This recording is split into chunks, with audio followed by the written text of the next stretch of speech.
Welcome to the June Note Weekend training class. As always, Scott Carson here. Excited to have you join us here for the next couple hours as we go through the basics of note investing. We'll dive into kind of what note investing is, the different types of notes that you can buy, how to fund these deals, how to evaluate them, how to find the deals from the duds, and how you can start diving in today, if you want to start finding some notes available as well for you.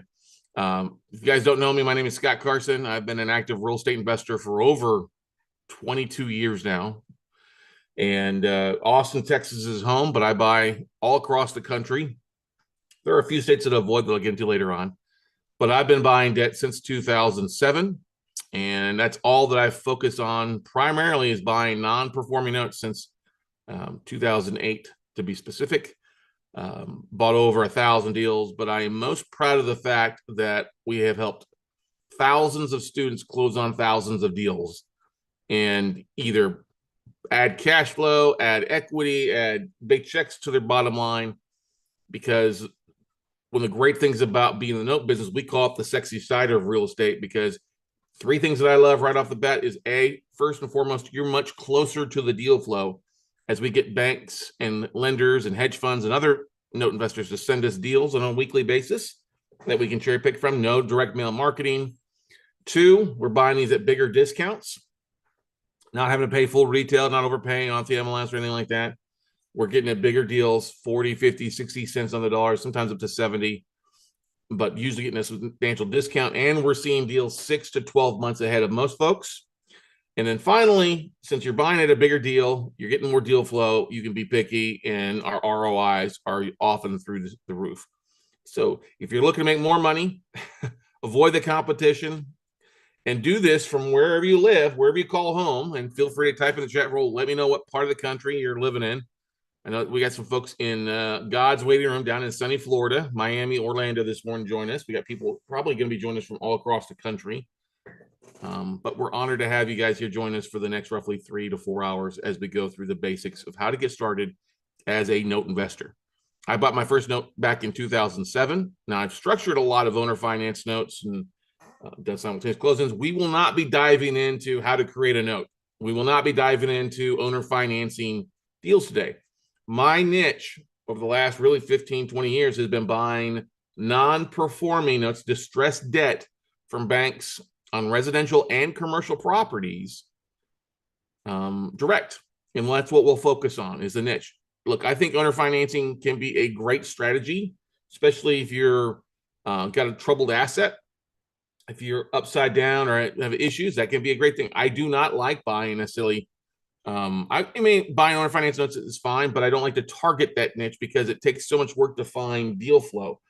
Never been a fan of sending out thousands of postcards to get a very small return of just tire kickers. I like working with banks because they send me lists on a very regular basis that I can cherry pick from. I don't have to buy the full thing. Hey, Adam, good to see you from Wheeling, Illinois. Thomas, thank you from standing from Orlando. Good to have you here across the country. And like I said, if you're watching this live on YouTube, please comment in the section so we know where you're at and can see that you guys are on there and paying attention. But anyway, guys, a couple ground rules before we kind of dive into stuff. I want you guys to take away a lot of great nuggets. And one of the things we started teaching this course back in 2020, it's hard to believe we've been teaching this course at least once a quarter, sometimes monthly, since then for 4 years now. It's a great way to dip your toes in the water, see if note investing is the right fit for you, and help you take your businesses to the next level or your real estate investing to the next level, whatever it might be. Maybe you're going from 0 to something or going from 60 to 100. We're here to help you. And you're in the right spot. We're very proud of the fact that we close notes. My company is the #1 investor recommended when it comes to training for note investing, to buying non-performing notes from banks. We're also proud that we have the #1 YouTube channel at weclosenotes.tv. If you're not subscribed to that, go ahead and do that now, weclosenotes.tv. And of course, we have the #1 and longest running podcast for note investors, The Note Closer Show. 835, I think we'll be at, by the end of June, we'll be at over 870, 880 episodes with content. So we're really proud of that fact that we just keep cranking out content for you guys to take advantage of you ladies, guys and gals up there. But anyway, there are some great things. I want to welcome you here to Note Weekend. Like I said, this is a fun class. I enjoy teaching this. It's kind of the basics. You're not going to learn everything in a 4-hour class. And I encourage you to ask questions. I really do want you to ask questions. I enjoy it. It makes teaching that much more fruitful and enjoyable when you do ask questions. But I do want you to stay on point. If I'm talking about contacting banks, don't ask me about structuring deals. If I'm talking about raising capital, don't ask me about foreclosures. Please keep your questions relevant and on point. We will take quite a few little breaks so you can ask those questions there. And if I don't cover something, I'll open up at the very end for stuff that if I didn't cover, I'm glad to dive into and go from there. There are no dumb questions. I just ask you to stay on point. If you I've had somebody in there and ask me all these weird questions that weren't on point. I had to kind of silence them. Don't want to do that. So do that. Second thing, these sessions are all recorded. You will all get a copy of the replay to go back and watch this again and again and again. So if you've got to skedaddle for a reason or two or something pops up, do not feel bad. We'll have the replay out to you probably by Monday. We'll actually restream this Sunday tomorrow across all our social media too. So if you can't make it today, you'll be able to catch this on YouTube, social media, LinkedIn, or whatever tomorrow, which is being Sunday. Respect your fellow investors. One of the best things that I think you have to realize is that you are not in this alone. I know that many of us come from real estate investing where we're the jack of all trades. We have to do everything. We have to buy the asset. We've got to rehab it. We've got to do the yard work. We've got to sell it. That is not how it works here. Plus, the fact is that you may be so used to buying your backyard. Well, guess what? You have to get beyond your backyard.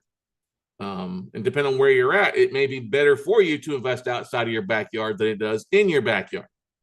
And one of the ways that you do that is by building a network of investors to help you with due diligence, help you do drive-bys, help you to look at your deals, maybe even help fund your deals. So respect your fellow investors. I don't care who wins the election. I mean, I actually do care who wins the election. I don't care who you vote for. I don't care if you're a guy or a gal or what you call yourself or who you sleep with or what color your skin or what you look like. Everybody is a buyer, a seller, or a funding source. And that's the way I look at it. All right. Respect your fellow investors. If you're rude or any type of comment or question, you get rude, I will boot you out. No questions asked. So treat your fellow investor like you want to be treated. Use the golden rule. I think we can all apply to that as being beneficial out there. And like I said, we encourage you to network with us and others that are on this. So at this time, if you want to go over and pull your LinkedIn profile, the link for your LinkedIn, share that in the comment section. Okay. Hey, how do you do that? You go to LinkedIn, hit your profile, hit home, and go up and copy the link, copy the URL for it, and post it in the chat room and let people connect with you. If we've got some time at the end, we'll even open up for some public networking, bring you on camera, let you share what your focus is, what your notes are. I'd love for you guys to share in the chat room what's 1, 2, or 3 things that you're looking to learn today. When it comes to note investing, what are things that you're unsure of or things that you're scared of? I'll tell you this, you don't need to have $5, $10, $15 million to buy notes. We've got plenty of people that have bought notes for 10, 15, 20 grand. It may not be the biggest, like, hey, I'm going to retire on it, but it can be a good return for your IRA, your self-directed IRA account, whatever it might be, your Coverdale account if you got kids. I know, Sandra, you're looking to put some money to work through, I think, your self-directed IRA or your wife's IRA. Great way to get started by buying some notes. I mean, I've bought notes anywhere from $7 up to over $1 million. All right. So keep that in mind. We'll talk about how to get started. That's why we're here. Great. Thank you for asking that, Adam. But like I said, encourage you to network with us. Connect with me on LinkedIn, connect with me on the socials. And then I'll also feel free to book a call with me, ladies and gentlemen. You can always jump on and go to talkwithscottcarson.com. That's talkwithscottcarson.com. We're here to help you. I'd love to talk with each and every one of you this week. I'm home this week, Monday through Friday. You can book a call on my time on my schedule, and we can visit and help you get rock and rolling. If you're looking to get started beyond this class, we'll share with you the best ways. Love to find out what your goals and dreams and long-term stuff are. So we also have a Facebook group. You know, Facebook groups kind of can be more active sometimes now and then. I think there's about 1,000 people in there. Note Nation, it is a good group for networking. If you need something, finding other note investors, note buyers, and feel free to go ahead and join that group. It doesn't cost anything, no membership costs or stuff like that, but encourage you to network and others that are in that group. All right. There are other resources. Let's talk about some free resources for you guys to take advantage of. Our Facebook group, like I said, about 1,000 members. Our Note Night in America webinars. We've been doing a Note Night in America webinar for over 13 years now. Maybe it's closer to 14 years now that I think about it. We've been kind of hit and miss this year. I'm not going to lie. We've had some live ones and then pre-recorded ones. We do have a live one upcoming, I think this next week or the following week. But if you go to notenightinamerica.com and register once, guess what? You'll be registered for all of them. You can join in or catch the replays on the following day there for you as well. Our YouTube channel, we talked about this, going to weclosenotes.tv. You can subscribe to the channel.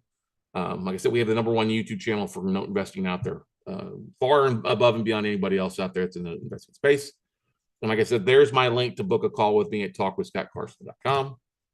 The next steps, once you get through this class, like I said, this is a great kind of dip your toe in the water, get the ball rolling. Then you probably may want to think about taking our 3-day workshop that we host once a quarter. Our next virtual note buying workshop, or note buying for dummies, is in June, in 2 weeks. So something to keep in mind for you guys there. If you want to take this next level, you can get signed up and start learning more about the in-depth of it.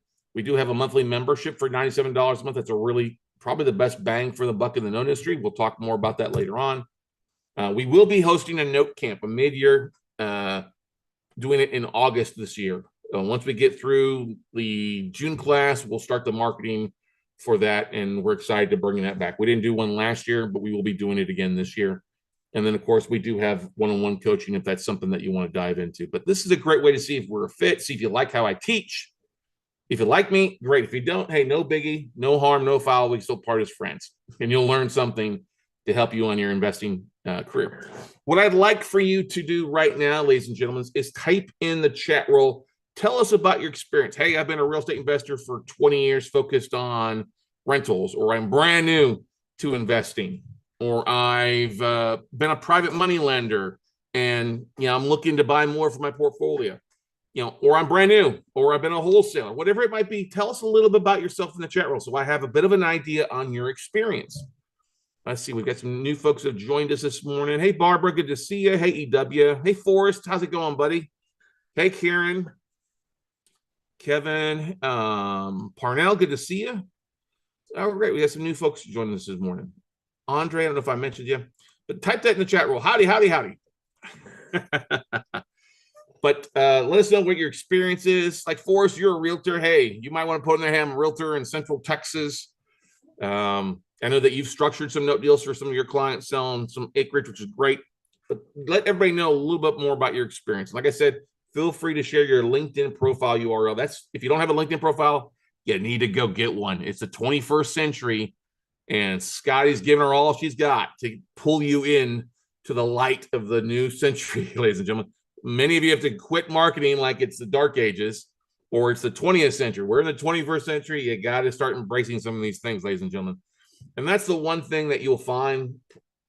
Well, that's one of the one things that you'll find that separates me from a lot of other folks out there is I understand the power of marketing. You can raise a lot of capital and find a lot more deals if you embrace the marketing. Doesn't mean you need to be me, but you do need to advance your marketing. Most people aren't doing anything, and that's why you're not having any type of success, or you're having limited success by just trying to do one little thing. Well, doing the bare minimums never got anybody further along. So my goal is to help you take your business to the next level. Adam is a Ron LeGrand master student getting back in the game with notes. Adam, wow, that's funny. Not in a bad way. I'll talk more about that in a second here. Andre, new investor, have a little bit training on performing notes. Okay, cool. Let's see here. Kevin, Crooks Fix and Flip, looking for an easier way. Yep, I can understand that. So Adam Cortez, Ron LeGrand, big fan of Ron LeGrand. Actually, years ago, was on the Ron LeGrand circuit with Bob Leonetti and Jimmy Kale. That's who my mentors were. That's who taught me the note business years ago about creating owner finance notes, selling at the closing table, structuring that stuff. I mean, I traveled with Ron LeGrand's group for, I don't know, 3-4 years, not only on the investor side by working with Bob and Jimmy, but also we were doing with the mortgage company that I worked with, going with my buddy Boyd Pops. We did a lot of mortgages for Ron's students. Ron's investors back in the day. So funny you say that, but from 2004 to 2008, I was basically every other weekend on the road to a Ron LeGrand event and learned a lot from him, attended a lot of his classes, and took what I learned from him and applied it into my investing. So glad to have you here. I don't know when you were part of that master class stuff, but hey, it's always great to see somebody with some common roots. Let's see here. Andre, you've had a little bit of training on performing notes. If you mind me asking who you took to learn on the performing notes side, always glad to hear. Parnell, see here, says, hey, I've been in and out of real estate for a while. I'm looking to learn about non-performing commercial notes. Okay. Karen says, I buy multifamily in Virginia, South Carolina, North Carolina, and Georgia. Okay, but I guess you're here for notes though, Karen. Barbara, I'm a realtor in Central Florida. Have been investing in home flips, my self-directed IRA since 2010. Awesome. I'm looking to learn about buying notes and purchasing notes. Okay, good stuff. Good stuff. Thanks so much for you guys sharing. That is great. Let's see here. Yes, here for notes. Well, here's the thing too, Karen. I didn't say minute, but we're already seeing a lot of distressed notes in the multifamily space. All right.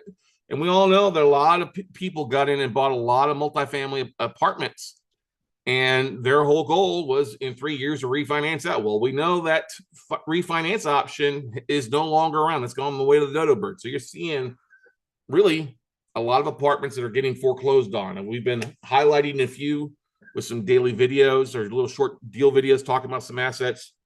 And if that's an aspect of what you're looking for, there's an opportunity if you've got some money to take some of those down, because you got to have cash to buy the notes aspect of things. Sometimes the banks will finance stuff, but most of these things, the banks want to be refinanced out of that mortgage on the multifamily. But we're glad to have you all here. Fix and flip investing, I get it. It's been difficult to find a deal. I like the fact that I can buy a note, rehab the borrower, or not rehab the borrower, and I know I'm going to either make money at the foreclosure or I'm going to start making money immediately by the borrower starting to pay monthly on a regular basis. And that regenerates cash flow. And if I want to sell that asset in a couple of years, I can, and make an even bigger chunk because I'm buying the asset at a big discount. So good stuff. Sandra, that's right. You are a real estate broker out of Miami, Florida. Thank you for sharing your link. Good stuff. All right, let's move on here and get rock and rolling into the different types of notes that we'll be discussing and kind of going from there in just a second, okay?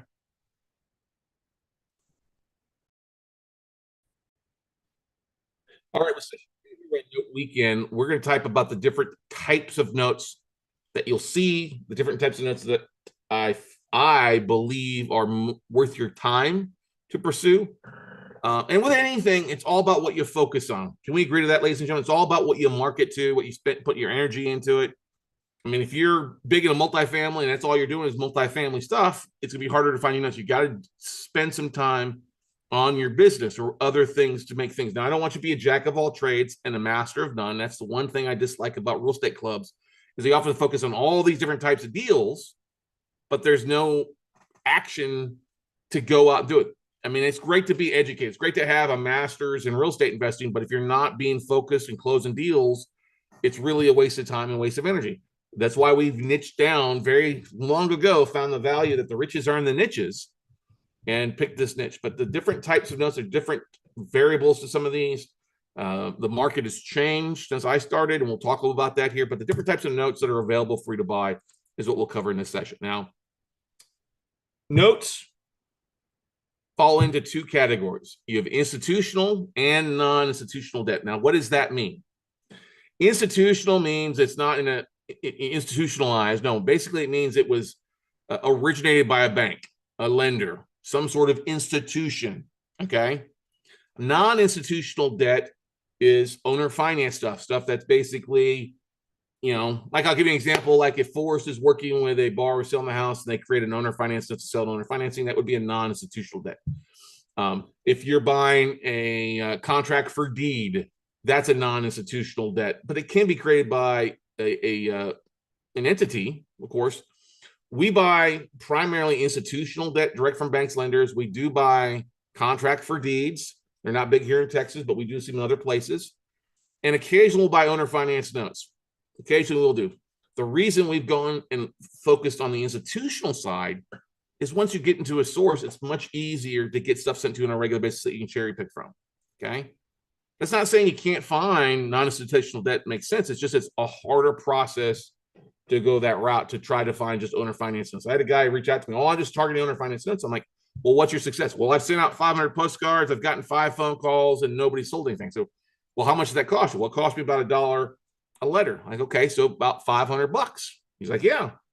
I said, listen, man, if you could jump on LinkedIn and you type in a few terms and you hired a VA for $5 a night, it's $100. I guarantee you they'd find you a lot of deals that you start looking. Heck, you can go to a few websites to start looking at deals right now. You know what I mean? Parnell, thank you for sharing your link. Awesome. Thank you.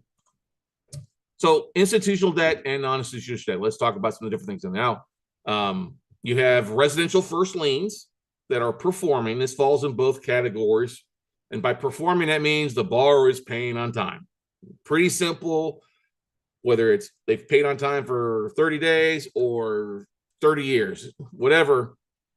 Performing notes is one way to go. Now, what's the thing about this? If you're looking for performing notes, okay, you're probably not going to buy a performing note direct from a bank. Banks aren't going to sell a performing note off most of the time on a one-off basis on a residential deal. They'd rather sell that in bulk. Like I had somebody reach out to me, bank out of California, 1,500 notes performing. They wanted par, basically right at par, 99.5%. Like there's no way to make any money on that. No thanks. Okay. Now you can buy performing notes from, this is the one niche that you're probably gonna find. You can buy performing notes from owner finance buyers. It just takes a lot of work on the front side. And I'll get to what performing is. This is where it's basically been paying on time nonstop. Okay. Non-performing. Residential first liens, we're going to talk primarily about residential today. We'll dive in a little bit in the commercial side. But non-performing, this is what you can buy from owner finance, institutional, pretty easy to find non-performing notes if you know where to look. What I like about this is you should be getting these at a substantial discount depending on where they're at, how far behind they are, what state they're in, and the value of the property versus what's owned on the note. You can also buy junior liens, second liens, both performing and non-performing. These are harder to find than your first liens. The reason they're harder to find is A, there's a lot less created, a lot less originated on the second lien space. They're also a riskier position to be in. I don't buy seconds. I mean, I have bought some seconds, but they were always the seconds that were behind my first, and I bought them at a very cheap price because I was going to foreclose them out. And seconds are overpriced right now too. With all the appreciation that's taken place the last few years, those seconds are fully encumbered. So people aren't selling them at 5 and 10 cents on the dollar like they used to. I get people like, oh, I got 50 grand, I buy a portfolio of seconds. You might buy one. And they're like, what do you mean? I was like, you have to realize the market's changed since 2008. You can't be taking a class and a manual from then and applying it in today's world. This is why we do this. This is why we teach classes on a regular basis, because the market's changing. Pricing is changing. Expectations are changing. Can we agree to that, ladies and gentlemen? Yeah, it's just different. You got to understand the market. I had a guy reach out to me the other day. He's like, oh, I got your manual from 8 years ago. I'm like, well, some of it's still going to be good, but a lot of it's going to be outdated. I'll just stick with that. Okay, fine. Commercial first liens. You can also look at commercials. Junior liens. I wouldn't buy a junior lien on a commercial property right now at all. You can buy commercial first liens that are performing, paying on time. Also, commercial first liens that are non-performing. Okay. No, you don't. I mean, commercial's a bigger space. You're going to need some money on either of these, whether it's yours or other people's money. But there's also a lot of non-performing commercial liens out there. Okay. The further in default they are, further behind they are, the further they've exceeded their maturity date and not refinanced out, the bigger the discount the lender should be taking to get it off their books. Okay. Owner finance notes. This is, performing and non-performing. We talked about that briefly. Contract for deeds. This is basically like a land contract. You'll see that you can buy those performing and non-performing. We still buy a lot of those. You don't see as many of those as there once was because value's gone up quite a bit, but we saw a lot of contract for deeds back in 2008 to 2014, these low value properties, these foreclosures that HUD took back. You had big firms like Harbor Portfolio who bought these by the thousands and just basically owner finance them on a land contract. If you didn't pay, you got evicted. Bring $500 or $1,000, you're on a 30-year mortgage at 9.9%. Get into a house, cheaper than rent. Okay. If you didn't pay, after 90 days, we evict, foreclose in a few states, and then do it all over again. So those are pretty good. We bought a lot of those, made a lot of good money on contract for deeds. A little bit different now, but still a lot of opportunity out there. Okay. You'll see some lease options available for sale. I don't spend a lot of time on lease options because it's just a tenant, and a lot of you can't do a lease option here in Texas beyond 180 days legal. I like actually owning and being in a secured position of either owning the first lien, or on the deed, being on the deed if I buy a contract for deed. Okay. I only buy 99.9% of the time first lien. That's all I buy. Okay. And 95% of the time it's institutional debt. We've bought owner finance notes, but oftentimes the seller can't take the discount that I'm willing to give them. And oftentimes the owner finance note is written in a spot it's really unmarketable. Like I'm always surprised when sellers will give like a 2% interest rate on owner finance notes. Well, you can't market that right now. It's not, with interest rates being at 7%, it just doesn't make a lot of sense. So always, if you're thinking about owner financing, it's always best to run it by somebody who's a note buyer to tell you how to structure that deal better off. Now, look, I love buying an owner financing. If I can get favorable terms by getting the seller to agree to owner financing at a 4 or 5% interest rate, by all means, do it. We've done that. We've bought on 0% interest rate because the seller was motivated to move it, and they needed to get that payment off their books or have somebody cover their payment, so we took it over. We've also modified some of our loans to 0% interest for some of our borrowers to help them pay that asset off faster, and it still was a good deal for us. All right. So where should you focus? Okay. Where should you spend your time focused on in today's market? Pretty simple. People look at two things most of the time: cash flow versus the property. Look, if you're getting into the note business, acquire more property, don't. Okay. You always got to look at the aspect of this, a cash flow basis. That's what banks make loans for. It's the cash flow basis. You are wearing a banker's hat when you become a note investor. Focus on the cash flow side of that. All right. Yes, it is important to know the property values. I'm not talking about it. Will you take some property back at some point? Will you foreclose? Yes. There's no guarantee, though, you're going to end up with a property by foreclosing, unless it's some specific situations. We'll get that later on. But focus on cash flow first. Focus on ROI, your return on investment, and your return on time. I'll give you a great example. We got a deal in that we made an offer on. It was on a 5-acre mini farm up outside of Anderson, Indiana, worth about 95. It was vacant. The borrower had passed away, but they deeded it over to a neighbor. Hadn't paid in 4 years. They only owed like 25. We made an offer at 15, and it was accepted. But they were only making 100. The payment was only $149 a month. Okay. When we made that offer, it was non-performing, with the idea that we were going to foreclose and either A, get paid in full at the auction, or B, if nobody bought it at auction, now we take the asset back and we own it. And this is something that would have been good. But our biggest goal on this one is not the cash flow on this one. $149 a month on a $15,000 isn't worth our time. Well, our offer is accepted, but guess what? The borrowers came to the table and reinstated the loan to the previous seller, and now they're only paying like $200 a month. They modified the payment a little bit. Still not worth it. So the return on investment for us on that deal is not good. Moving on to something else. Okay.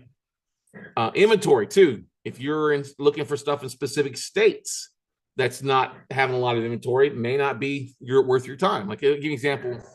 I'm in Austin, Texas. I love the Lone Star State. I love Texas. Okay. This Minnesota boy that came to Texas, a young guy, I would say more Texas than anything else. If I just focus on Texas assets, I would probably have gone broke. If I'd focused just on Austin assets, I would have gone bankrupt a long time ago, because Austin, very competitive market, Texas, very short foreclosure time frame. And so when I started getting these listings, yes, I would look at anything in Texas, but it's often because of the faster foreclosure process and the big demand here. Banks sell this stuff a little bit more expensive at higher price. So I put my notes to look at different states. And that's why I buy in about 20 to 30 states. I buy in Texas if I see something. I love Austin, but I rarely see anything in Austin that's going to make sense for me. If you're in California, looking for just California assets, you need to expand your horizon and go somewhere else. Okay. It doesn't say that you won't see some stuff in Texas. You can't do it. But if you just set your sights on a limited target, you're going to have limited opportunities. I always say look at 3 to 5 states to start off with. Don't just go for the non-judicial or the fastest foreclosure states. Everybody wants to do that. If you find a deal in Ohio, which can take you 9 months to foreclose, then great. If the borrower's in it and wanting to make some payments and you can buy it at a good price, be good ROI, great.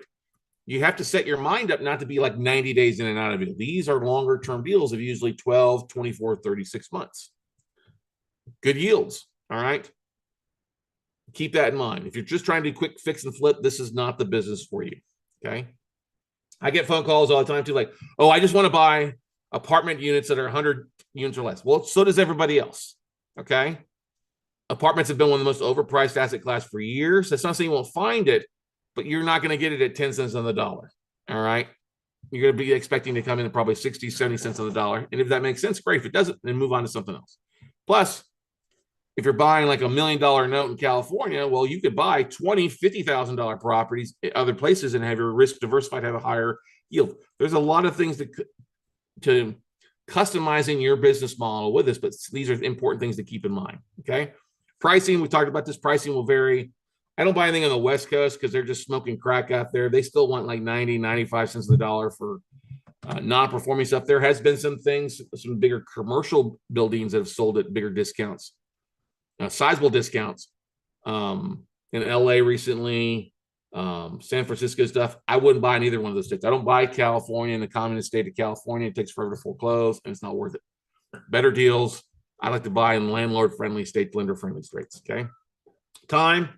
You don't need to put in a 40-hour work week. People ask me that all the time. How much time is this going to take to add into it? I'm going to say if you dedicate 5 to 10 hours a week, okay, and I'm serious, 5 to 10 hours a week, an hour on Tuesday, Wednesday, Thursday, and an hour or two on Friday, Saturday, Sunday. Probably not Friday. It's time with your family, and most of the banks are closed, obviously. But a couple hours on the weekend, a couple hours during the week, you can get started by making offers, starting your marketing. The two things go hand in hand. You don't wait to market for deals and you get all your ducks in a row. That's a waste of time. But start your business, start doing things on a regular basis. We'll show you that a little bit further. Okay. And one of the most valuable things you can do is to go watch this video. Oh, hang on here. Let me do this. Hang on one second. I'm going to go here and share this link in the chat roll. It's one of the favorite videos that people like to watch. It's basically how to make 100K in 12 months. This might be the older link to one of the previous ones, but hey, it's still a good video. And let me go over here, type this in the chat roll for you.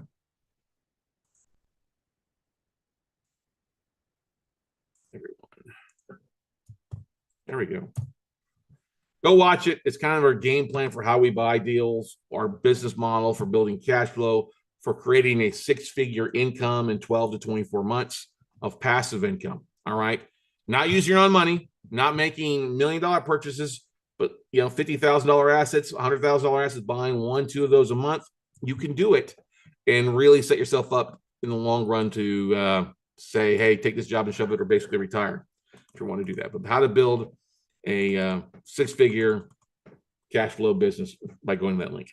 Okay. You can also go to our YouTube channel and type in 100K in 12 months, and that should pop up as well for you. A couple of different of those videos we've done for you. We always usually update it and like to share that because the market's changing, ladies and gentlemen. But we got to have a game plan, and that's been a really great game plan for a lot of our coaching students to take that model and make things happen. Okay. Now, of course, foreclosure timeframes will also have a huge impact on your note business. This is why we avoid the longest foreclosure timeframes. Okay, there is judicial foreclosures. That means going through, you have to have an attorney, file a lawsuit, and go through the judicial court system to foreclose. Most of the time, the fastest you can get through that is 6 months, probably 9 months on average. Some states are over a year. Okay. Some states are 2 to 3 years, and we don't buy in the longest foreclosure states. Okay.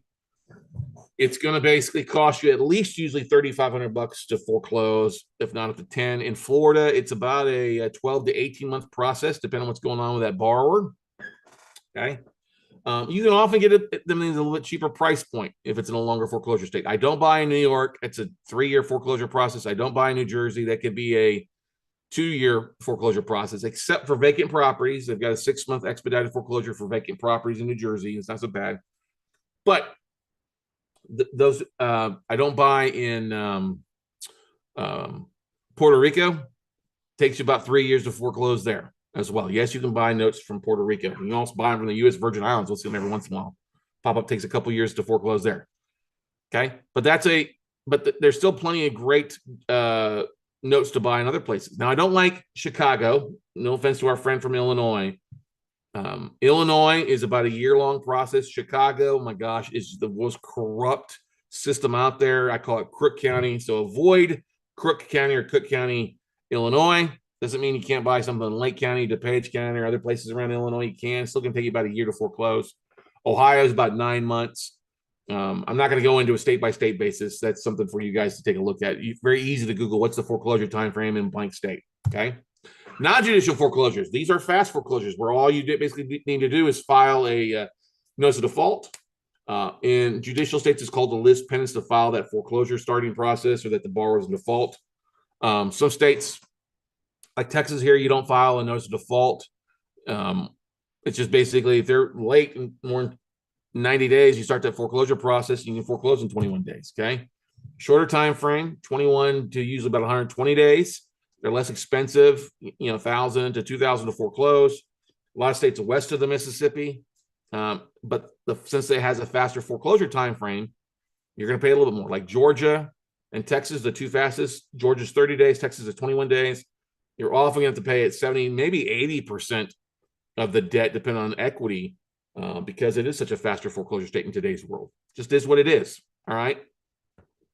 So when I'm getting started, I always tell folks, pick a couple judicial states, a couple non-judicial states, and they'll give you an opportunity. Like if you're looking at stuff like I would look at, if you really want to dive into stuff, look at Ohio, it's judicial, Michigan, non-judicial, Indiana, judicial, but it's usually relatively faster. Missouri is non-judicial, and then pick another state. If you live in Texas, don't make Texas one of your top 5, make Texas the cherry on top. Okay. Florida. If you're down in Florida, there's a lot down there. Just got to expect to be into the deal a little bit longer to get things done. Doesn't mean if you're trying to buy a note to get it modified or reinstated, it can happen faster than that, but it can drag out because of foreclosure timeframes. Licensing requirements. Do I need a license to buy notes? And the answer to that is yes and no. It depends. Okay. If you're buying in like California, Washington, Oregon, they want you to have a specific license for that. I don't buy in those states. It's not worth it. Big pain in the ass, so you don't need it for that. Georgia wants you to have a mortgage broker's license unless you're buying in your self-directed IRA. That's the exception, okay? Most states want you to have a debt collector's license of some sort, and most of the time, that licensing requirement is completed when you hire a servicer that's licensed to collect debt in that state. So if your servicer is a licensed debt collector, that usually solves you needing one. There's a few states that are different, like Illinois does want you to get a separate state license for collect debt. That's about $750.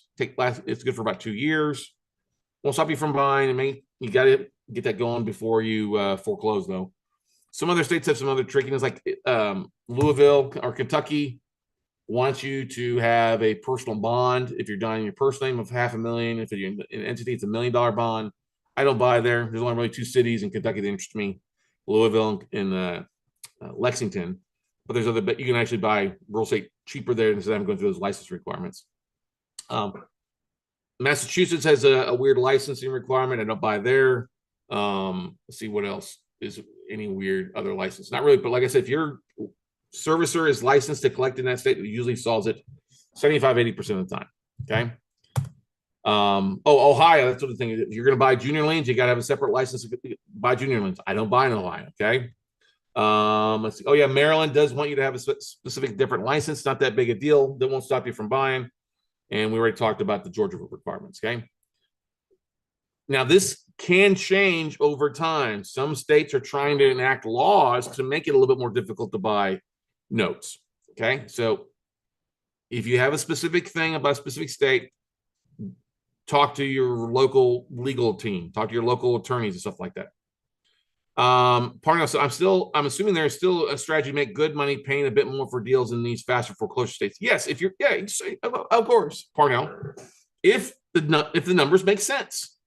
Okay.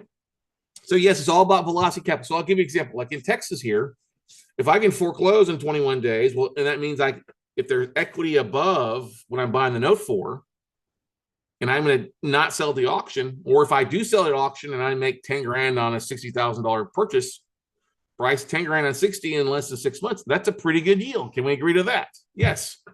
If I don't sell at the auction, I take the asset back and it's worth 100. Well, yes, then I can turn around and fix that property up and sell it. So yes, it's all about the numbers. Okay, all about looking at numbers. Don't fall into the trap of OTSC. Oh, that's so cute. Okay, the numbers have to make sense on it. And yes, if you can vote speed, it's all about days on market if you take an asset back, or is it in the foreclosure process and what's owed versus what am I buying. I'll give you an example. When there is equity in a deal, and by equity, I mean there's value of the property above what's owed, the legal balance. So let's say you got a $200,000 property, legal balance is $150,000. Okay, there's $50,000 in equity that the borrower has. You don't own that equity. You're not the property owner. You're only the bank. You're only entitled to that $150,000. Well, since there's often equity above in those equity deals, banks will want you to come in, or sellers want you to come somewhere around 80 to 90 cents of the legal balance. Well, if they want me to pay 90 cents of the dollar of 150, it means I'm paying 135. Now, in Texas, that might still be a deal to make 5 or 10 grand on. And that's too skinny a deal for me, right? Now, if it doesn't sell at the auction, now I own the property. Now it makes sense of that stuff. But for me, I've got to make at least 15 to 20 grand at the foreclosure auction to make it worthwhile my time in a faster foreclosure state. I wouldn't do that in Florida to only make 15 to 20 grand because it's a longer foreclosure process. I'm going to have some money costs along the way. All right. Is that starting to make sense for you a little bit there? Plus, if it's occupied, I want to make sure if they start paying their monthly payment on time, the yield is going to make sense for me either way. If I'm using my own money, I'm going to make at least 10 to 12% on the reinstatement or the payments. Or if I'm using other people's money, I'm going to need to make 16 to 18% if I'm paying somebody 8 so that I get 8. So absolutely makes sense for it. Good. So it all depends on individuals on the deal. Okay. For the one in Indiana, yes, I was paying roughly, I was only going to be a $9,000 profit. Buy it at 15, they owe 24, foreclosed. They were basically within 90 days of the foreclosure auction. I was going to be using my own money out of my IRA. I didn't mind letting that ride to make 5 grand on a $15,000 or 9 grand on a $15,000 investment. It's a pretty good deal for my IRA. It doesn't make sense for me to tie that money up in a performing note though at $200 a month. After my servicing costs, I'm going to yield 165. There's better things to do with that IRA. Okay. You're going to have a loan servicing company doing a lot of the collections, sending out the statements to you. That's one of the most important things. The servicing company adds value. It's also a great way for you to see that they're collecting on your behalf or collecting on the seller's behalf. One of the biggest mistakes I see in owner finance sellers is that they don't have a third-party servicing company collecting. So it can cost you $15 to $25 a month to have a third-party collect. Make sure everything's documented. It's much better than getting canceled checks and hoping that the seller, Billy Bob, keeps track of everything. Okay. It's one of the reasons I don't buy a lot of owner finance notes. It's the paperwork isn't Dodd-Frank compliant. Servicing companies will make sure it's Dodd-Frank compliant. They're going to make sure it's on track. You can be able to download it, look at everything in one spot, which makes it so much easier to buy or sell a note. Okay. Also, talk with your servicing company. We use a couple of different servicing companies, they're not all licensed in all 50 states. They don't need to be if they're not collecting anything. We use Covey Financial out of San Antonio. They're good if you're doing 20, 30 deals. They usually want you to have a little bit bigger portfolio. They don't usually want to deal with a one-off investor. Allied Servicing out of Washington State is probably your best bet for a one-off getting started, that or Madison Management. I would not go with FCI Exchange. FCI Exchange is horrible with small investors. Okay. It just is what it is. Okay. And depending on where you're buying it, there's some services I would recommend. Essence Servicing, while they will do a one-off note, they're going to be the most expensive out there, and I wouldn't potentially keep it with Essence Servicing. You could go with Land Home. They usually want you to have a little bit more portfolio. Loan servicing center. There's a bunch of servicing companies out there, 200 plus servicing companies to choose from, and there's usually just a few that I would recommend as you're starting off. Okay. Now, what's available in today's market? Not reperforming notes. This is something we didn't talk about. This is a reperforming note is a non-performing note that the investor has gotten the borrower back on track. Okay. This is a valuable niche. Okay. We'll buy and reperforming all day because here, I'll give you an example. A borrower hasn't paid in 6 months. The note buyer buys that note, say at 50 cents on the dollar. Okay. They reached out to the borrower, said, listen, do you want to stay or you don't want to go? The borrower's like, I want to stay, but I can't bring up the full 6 months of payments. So, well, we'll work with you. So the borrower starts paying on time and pays on time for 12 months or 6 months with a big payment to get caught up. Okay.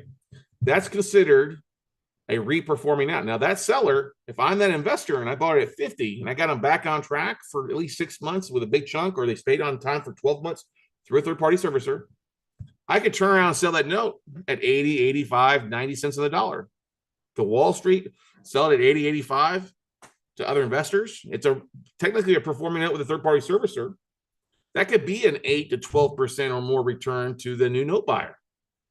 Now, I bought it at 50. If I'm selling at 85 and I got a year cash flow, I'm sitting there making 40% roughly. That's a pretty good ROI. So you can buy reperforming notes from investors. There's a few places to go. You can target note investors on LinkedIn, other places too. Yeah, because what happens is a lot of times note investors will buy non-performing, they'll get it reperforming like the cash flow, but they may need to sell some stuff off to go buy new stuff. That's what often happens. We'll hold a non-performing note for 2 to 3 years, get it reperforming for that cash flow, and after a period of time, we'll cash out our investors by selling the note off or refinancing them out. Okay, non-performing notes, we know that you're seeing an increase in this. Yes, default rates on first liens are basically at 2 to 3%, but there's still a lot being created. There's still a lot out there for you to take a look at, not only on the residential, but also the commercial side. Definitely small balance commercials struggling direct from banks. You will see some contract for deeds available. Definitely non-performing commercial notes. Really, the sub 5 million is where you guys are probably going to play the most in. And that's okay. There's more of that than the big stuff. A lot of the small regional banks have a lot of the small balance commercial that they need to get off their books. Okay. Definitely an opportunity for you. Old notes on platforms. You'll see stuff like on Paper Stack or a few others out there that have been dragging around. Yeah, you can bid on that stuff or you can look at stuff.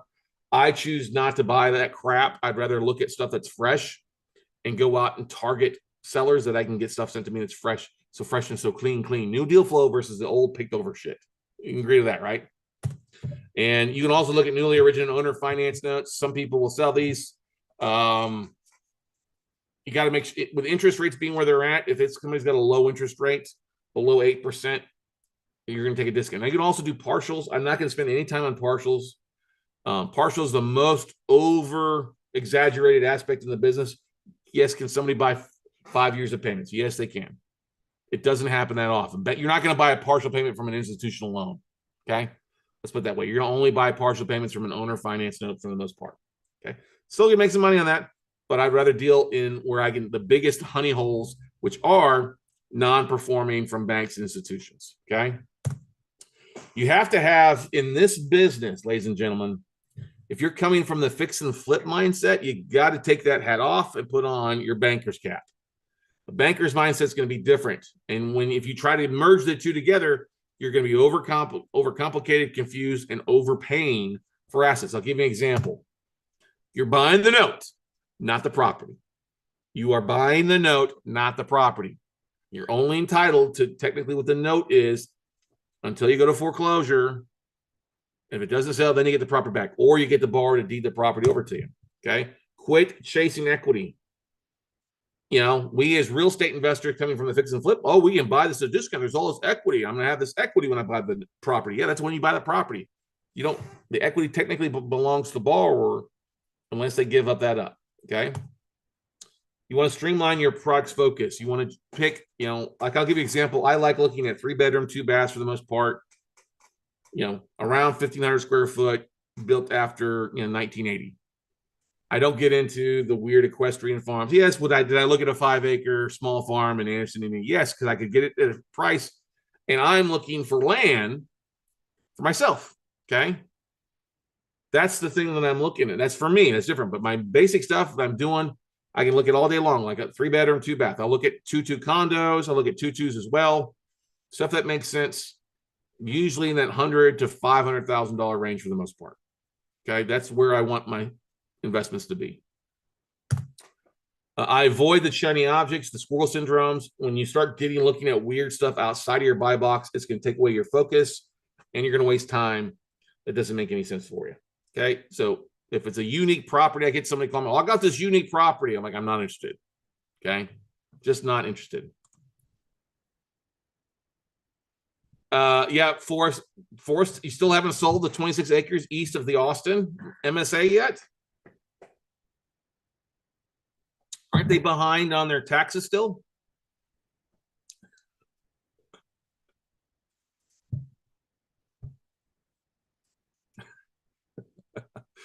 Then I'll email you over an offer. You're probably not going to like it, but I'll email you over an offer. Something you can present to your sellers on that. Forrest, that's funny, man. I thought you'd sell it, but I guess not. I guess the market's changing. Yeah. Email me on Monday. Shoot me a message on Monday to remind me. All right. Here's the thing. When you're buying notes, you're buying the note. You're looking for the cash flow. Your cash flow should be your number one priority, with taking back the real estate to sell it as your second, and then doing a fix and flip as your second or third option. Okay. I like to buy clean assets. I don't necessarily want to buy assets that have to put a lot of work into it. It just doesn't make sense. I'll give you an example. Right now, I'm evaluating 8 assets down in Florida: West Palm Beach, Miami, Fort Lauderdale, Cape Coral area. Okay. These are vacant assets. Okay. They're reverse mortgages. The borrowers are deceased. Yes, we see reverse mortgages. It's not a cash flow play because I'm not going to get the borrower to come back and start paying from beyond the grave, right? But I'm looking to buy these cheap enough, and they want to be in good enough condition. They're going to buy them cheaper by buying the note, finish the foreclosure, and either selling the auction or doing light upkeep to these. Okay. This makes sense because I'm getting these at a bigger discount because the bank's got a lot of these in the inventory they want to move off their books. But these are going to be 6-month deals or less for the most part. I'm looking at those because we see it at a bigger discount. I also like looking at the stuff that I can get reperforming. Like I'm looking at this one in Elkhart, Indiana. It's occupied. Borrower hadn't paid in a year. If I can buy it, my goal is to get them to reinstate, start paying on time. If they don't reinstate, then I'm going to foreclose, and it's still going to be a good deal. But the yield on that deal, as a cash flow basis, is going to be good. And I want to build more of those. I want to have something that's bringing in $250 a month in cash flow or greater to me. That's my cut after paying my investors. I prefer 375 or more, but that's what I want. Buying these small balance notes or buying notes that are going to return me a good cash flow, good yield to me, that I don't have any of my own money in the business in that aspect. Okay. And then I'll do occasional fix and flip, occasional take the asset back, foreclose, sell it. If I sell it at auction, guess what? I'm sitting pretty on those Florida ones. Okay. I'll make 50 grand each or more if I sell it to foreclosure auction. Now, if I do take it back, I'll make even more money, but I can't lose on that aspect of things. Okay. Does that make sense before we move on to session number 3? Any questions you want to talk about before we move on?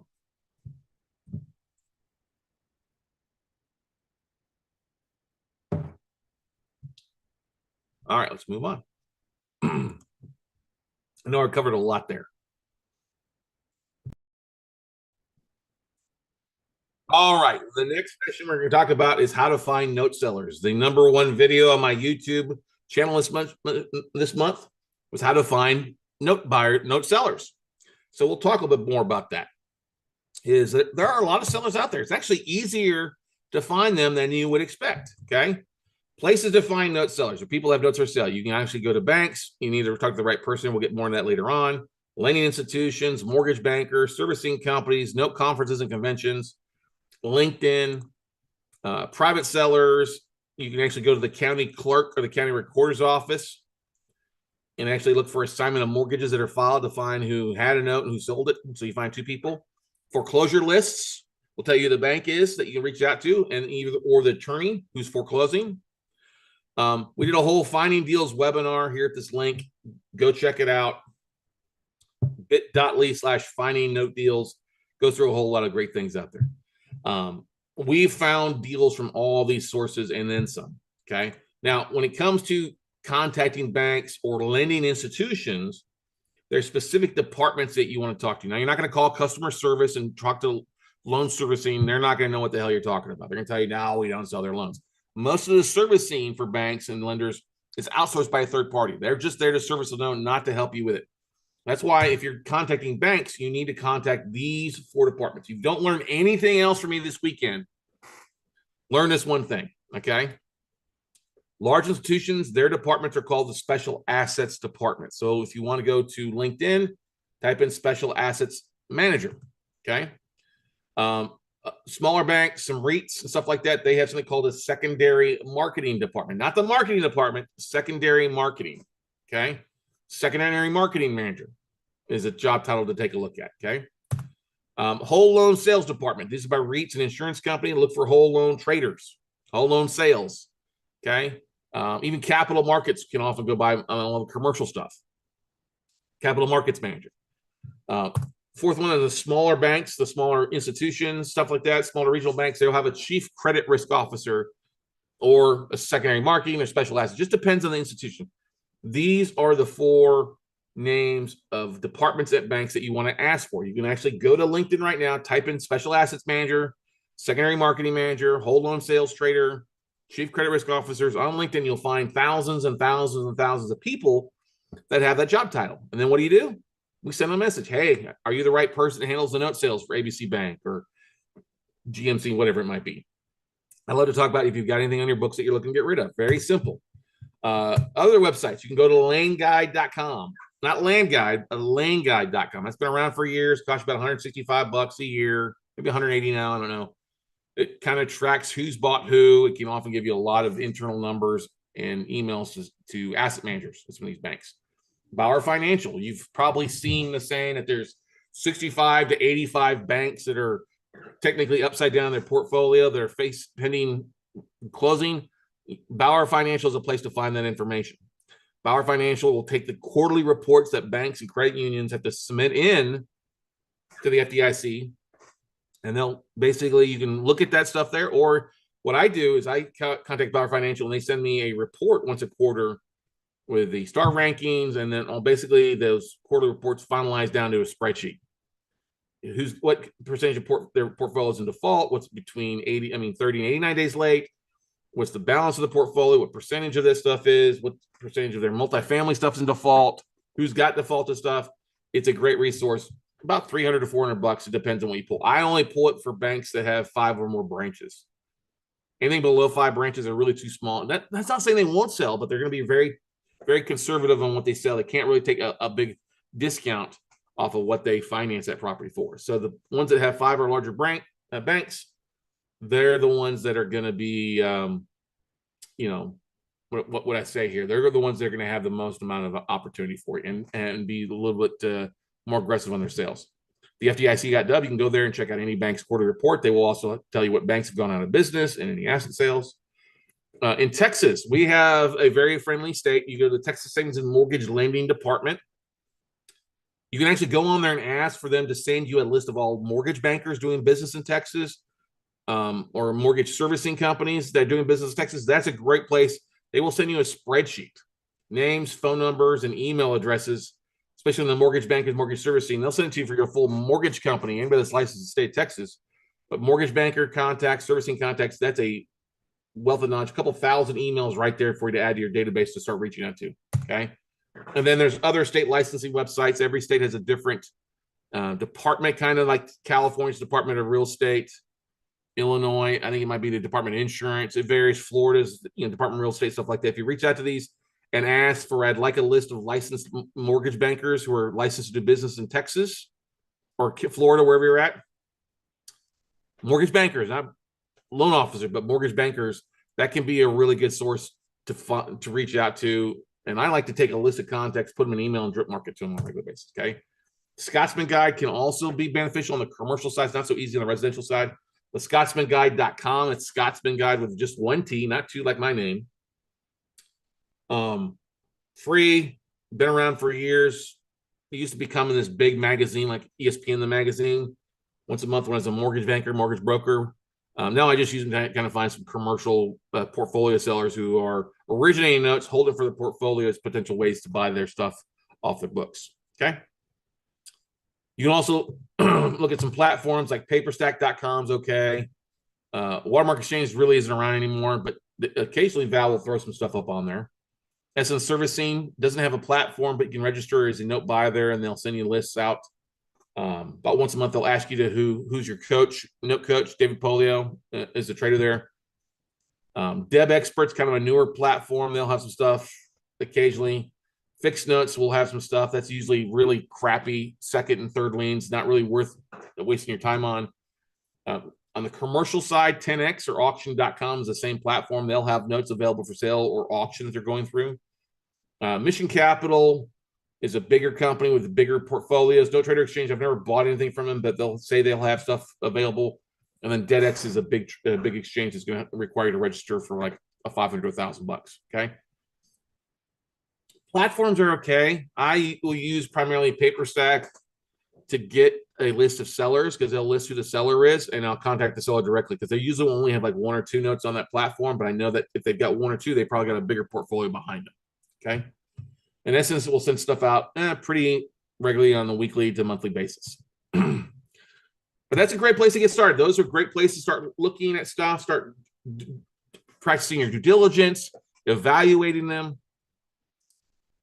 You know, I don't buy much from platforms. I buy direct. I have banks that send me a list directly because we've made a contact. Like we just got that 188 direct from the seller. They used to be on a platform. Contacted me directly to buy some notes, and we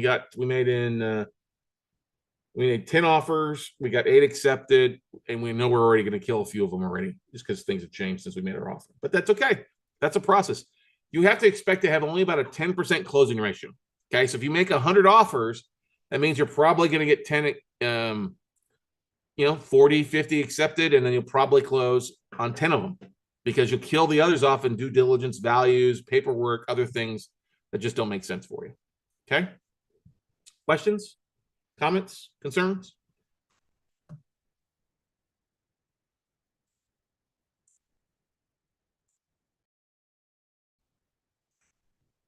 Now, we've talked briefly about what type of deals you can find, where to find them. I want to go through a little bit what you say, what not to say. Okay. We'll go through a lot more in depth during our 3-day workshop. We spend the first full day on finding deals, second day on the funding side, the marketing side, third day on the exit strategies and structuring deals. That's what we go through in our note buying for dummies workshop that we're hosting in 2 more weeks in June 21st to 23rd. I think I have the dates right. But that's where we're going to do a deeper dive into. We'll show you how to find contact banks. We'll actually walk you through that process of jumping on LinkedIn and going through it and sending messages and showing you how we actually market to find this stuff. But when you start reaching out to banks, there's things you want to say and things you sure as hell don't want to say. Okay. You gotta remember, you're a note investor. You're only looking for the bank notes. Okay. What and what not to say when talking with asset managers. Okay. You're going to have a basic elevator pitch. One of the things that I did years ago, and I still use it to this day, was I created a 1 to 2 minute little short video pitch. And I have that saved. So when I email an asset manager, instead of just being an email, I'll include that video link where it's me talking. Hi, my name is Scott Carson. I've been an active note and real estate investor for over 20 years. I'd love to talk about what you have on your books as far as non-performing notes on residential commercial properties. I'm looking for first liens only on the residential side with values between 100 and $500,000. And then I'm also looking for small balance of below 5 million. If you got something you're looking to get rid of, I'd love to take a look at it, see if we can create a win-win scenario and go from there. So it's kind of like that. You know, what do you have in your books you're looking to move this quarter or next? What do you have in your books you're looking to get rid of? This is when you get a hold of the right person. Like I said, don't contact the customer service number. That's like the last resort. You're better off contacting the main corporate office. If you're going to dollar for dollars, contact the main corporate office and ask to speak to one of those department names: special assets, secondary marketing, chief credit risk officer, that kind of stuff. Okay. I'm looking for my own portfolio. This is a number one thing to say. I'm buying for my own portfolio. I'm not wholesaling. I'm a broker. Don't say that. They don't need brokers. Okay. Like I would never call and say, hey, I'm a real estate broker. I want to help you move your notes. Worst thing you can do. I'm buying for my own portfolio. Now, if you're only looking to wholesale, you still say, I'm looking for my own portfolio. Don't tell them you're trying to wholesale the damn thing. Okay. Tell them, hey, we're trying to work it out with the homeowners. Okay. We're looking for something with some hair on it. What's that mean? Well, if you're bald, that doesn't mean you're getting a toupee. It means it's been on their books. Maybe it's nasty, it's starting to grow some legs, grow some hair that they want to get it off their books. Okay. We're looking to work it out with the homeowners, modify it, reinstate some sort of workout plan if possible. And we're looking for, like I said, first liens in these markets or states. I don't really narrow it down. I say I'm looking for first liens in most of the major markets, excluding New York, New Jersey. We don't like to buy there, but we'll buy in just about every other major market across the country. The whole idea, ladies and gentlemen, is to make it easy for that asset manager just to hit the download button on their portfolio and send you a spreadsheet. Download to Excel, send you an Excel spreadsheet so you can start taking a look at it. Now, they're probably going to make you sign a non-disclosure agreement.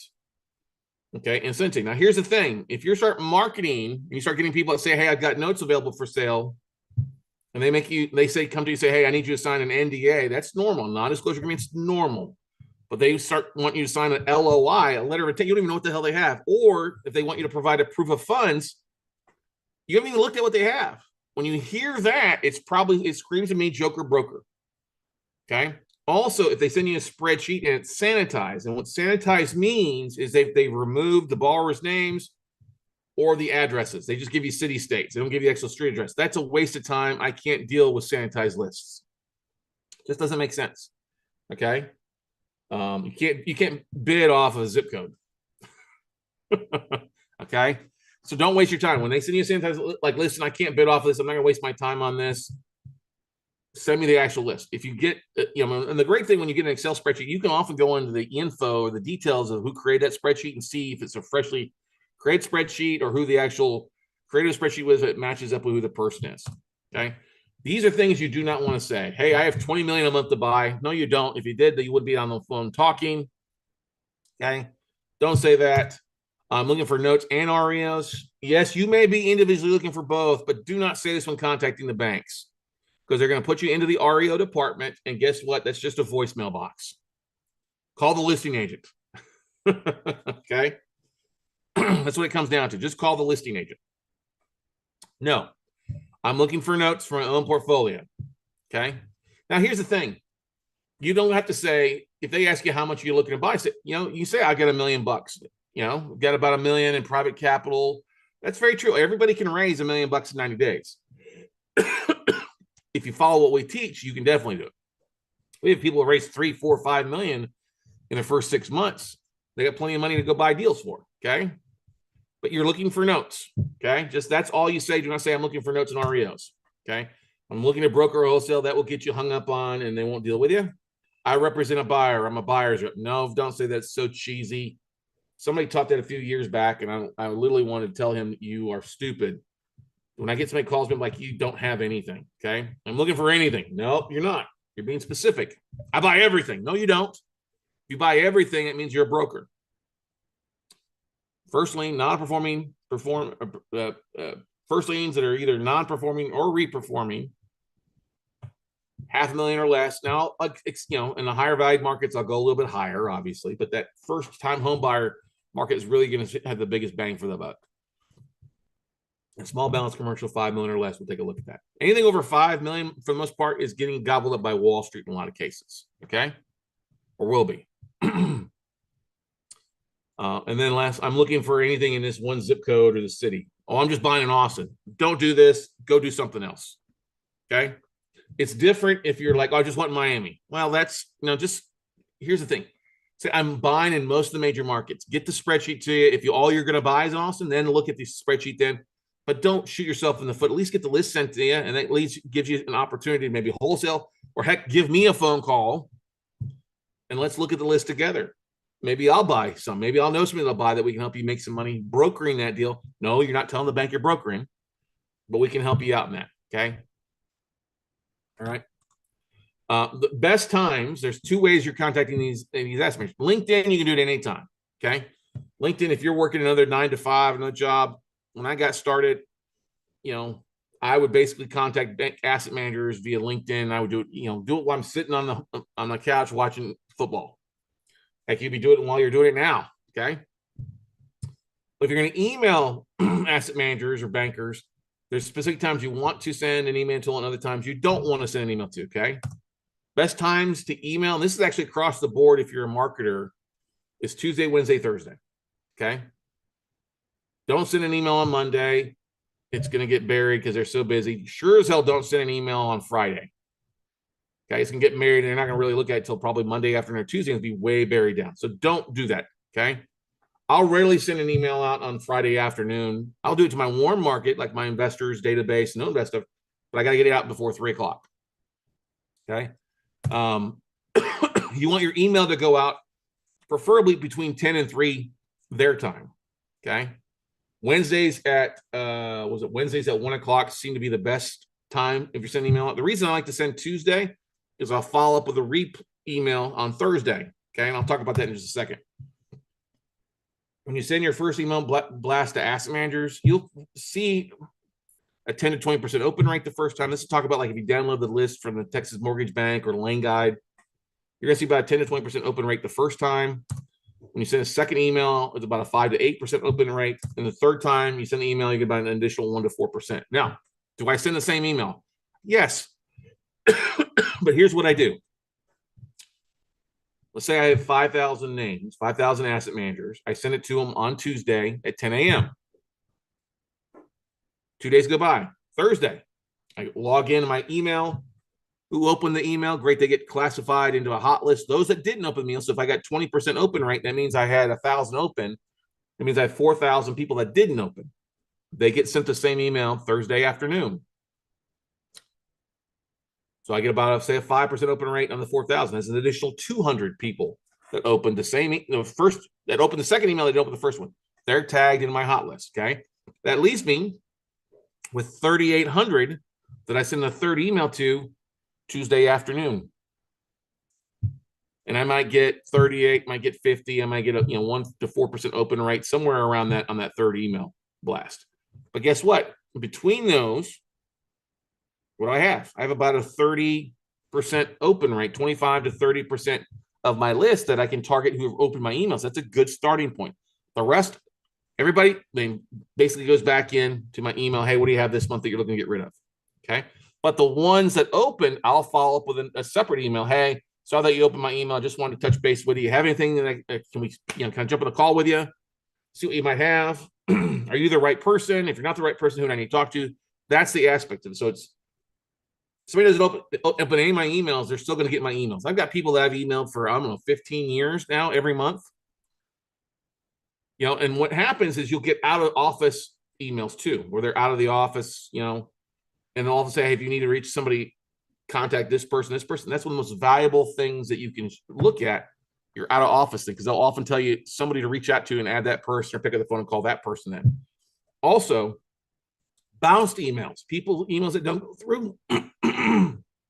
Excuse me. They bounce because they've left the company, but they'll often say, hey, here's somebody new. But that's when you would pick up the phone and call the special assets department and say, hey, I used to deal with Forrest. I got an email saying that Forrest is no longer there. Who took Forrest's place? I'd love to talk with him or her. Okay. There's a little bit of marketing to this. Great thing is, sorry, everybody, is that you can set up your email blast to go out at these times while at night. If you're you can write them at night, so pre-schedule will go out if you're using like MailChimp or Keep or something like that. Okay. This is one of the most valuable things that you can do as a real estate investor is email your database, whether it's asset managers or your warm market list. I don't even want to ask the question, was the last time you sent an email blast out to your database, but I will. When was the last time? How many of you in here email monthly at least or weekly? Weekly is the best thing, not daily. Daily is too much. But once a week to your warm market is what you all should be doing. Okay. Something valuable.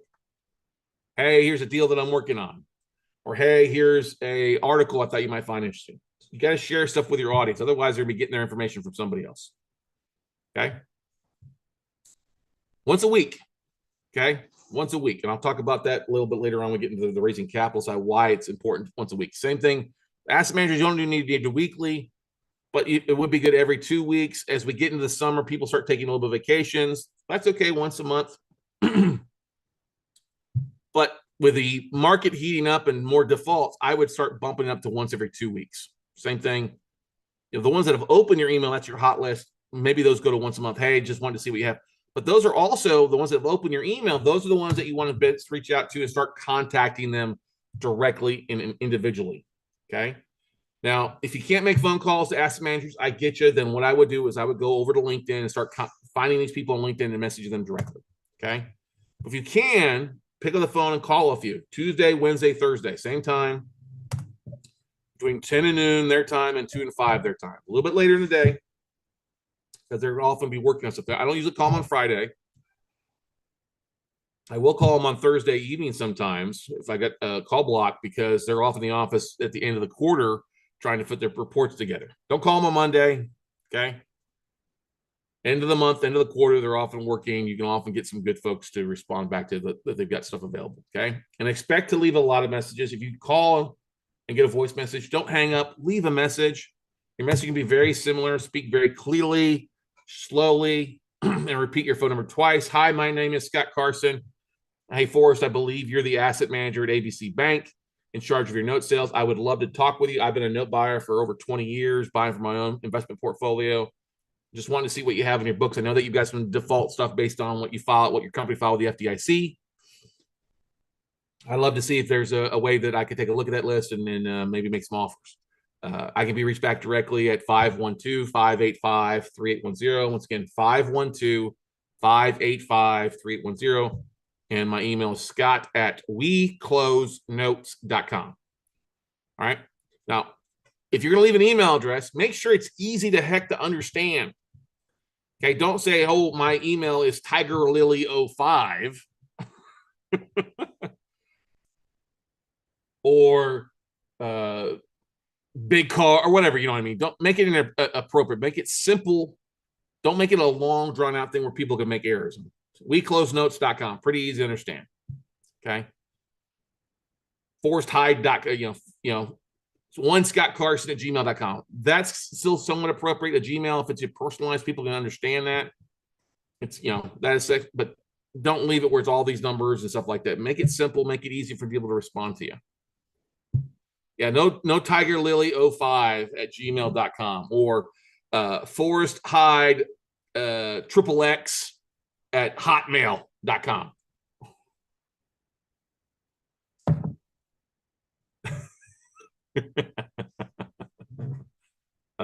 Be professional. You'd be surprised how many people don't even have a professional email. You're dealing with bankers. This doesn't mean you need to show up in a suit, which I used to do from time to time back in the day. But they will want to probably talk to you. Okay. And they're going to, what they're going to do? They're going to go to your LinkedIn profile and check you out. So you make sure that your LinkedIn profile is professional. Make sure you got a good photo, a professional photo, smiling, and you say something in your profile about real estate. No, you don't need to create a separate profile for note investing or real estate investing. I'll give you an example. Like Forrest here, he's a realtor. Okay.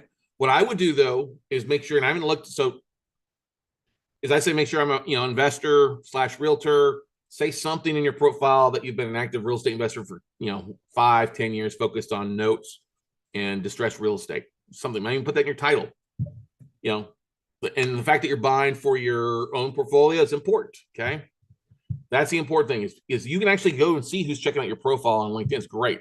And that's how I know this stuff works, because when we send messages and when we send emails, I see a big increase in my LinkedIn profile. The only social media that I will usually put in my email and ask managers is let's connect on LinkedIn. Boom, right there. Or let's schedule a call, a 15-minute phone call to jump on and talk. Something simple to make it happen, okay? And smile while you dial. If you're having a bad day, don't do this. Don't mumble. I had one guy that would do it. He'd mumble like he had a mouthful of a mouth of rocks. Blah, blah, blah. Sometimes these asset managers are having great days. Sometimes they're a little stressed right now, okay? So the more pleasant you can be, the better off it's going to be for you to get that. And leave messages, just as a habit of what you get in the habit of, okay? Expect if you make 50 phone calls, and yes, you can make 50 phone calls in a day, you're going to probably get a hold of about 14 people. Out of 14 people, 4 or 5 of them will have a list, and you'll probably sign an NDA and get a list out of those 4. But that one list might be And that one person on your list might be something that you get every month, every week. Okay. When I first started off years ago, I was hoping I'd get 100 connections in a year. Well, I quickly changed that number to 1,000 because it was that's the aspect that you never know who's had the stuff. And when I drop an email, the emails the second month, especially in our hunt, was, hey, just checking, just touching base with you, see what you have on your books. Maybe you've got anything you're looking to get rid of, any one-off assets, or hey, if you've even got stuff like there was one month I did one. I'm looking for stuff in Ohio and Michigan. We've got stuff there, or hey, we've got a new investor with about $1 million in private capital behind us now. If you got anything we're looking to buy, just that steady drip marketing campaign, it will build long term. This is not a get rich quick. It is a build wealth aspect, and this is a way to build a true business as a note buyer. The biggest fallacy and the biggest mistake that most note investors make is they don't market. Like there was just an event that took place in Nashville last weekend. Maybe 150, 200 people at it. I guarantee nobody talked about marketing there. Or they talked about maybe Instagram or posting LinkedIn. The basics of marketing is still sending an email blast out. You still have a 4,400% return on investment in reaching out to asset managers or via email. You got to do that. This is what separates us from everybody else, is that we never have a deal flow problem because we don't rely on one or two sources. And that's what a lot of folks do, is they get to one spot, like they used to rely on, what was it called? Granite Loan Solutions used to have put out a list every month. That was great. Well, they went out of business. Or people are looking at stuff on PaperStack. Well, PaperStack has maybe 135 notes, maybe. Crap a lot of times. So that's been sitting on there for a while. Not a direct source. You got to go out and market to find deals. It just is what it is. If you embrace the marketing, you'll be happier. You'll raise more capital, get more deals, and ultimately, guess what? You'll make more money. Okay. And like I said, expect to follow up. We keep, when we make phone calls, we keep a track of who we made phone calls to so we can follow up with them later. Send an email, make a phone call, connect on LinkedIn. Those are 3 basic things that you can do on a regular basis, and rinse and repeat. Okay. 80% of sales are made after the 5th contact. That's what you have to realize. Only roughly about 48% of people follow up it more than once. That's why we've done so well, is that we understand and embrace that 5th contact. Okay. There's a time when I was contacting banks. Okay, when I first started off, my first batch of making phone calls, I made 50 phone calls on a Thursday afternoon. Okay. Well, it was actually a Thursday. The mortgage business was slow. I started picking up phone calls. On the last call, before I wrapped up for the day, I get a hold of a lady named Kim, who was with Aegis Mortgage out of Houston, Texas. Aegis Mortgage had closed. She was the last employee besides the president of the company, and she had a portfolio of loans that she needed to sell off. Now, I almost left before making a phone call, but I picked up the phone and called. I got her on the phone. She's not having a good day. Kim Crock was her name, if I remember correctly, was her last name. And she's like, what? Yeah, hello. I'm like, is this Aegis? Yes, it's what's left of it. I was like, hi, my name's Scott Carson. Sorry to bother you. I hope you got big plans for this Friday or this weekend. She said, well, I'm about to lose my job. I'm like, oh, I'm so sorry to hear that. She goes, yeah, as soon as I sell this portfolio of loans, I'm retired. I'm gone. Like, well, let me help you get, lose your job. She started laughing. It led to a $5 million portfolio, 5 points we made on the deal because we had a few people. So we made $250,000 on that deal. Every no I got on that phone, every no was worth $1,000. Okay. Yes, 250 split basically 5 ways.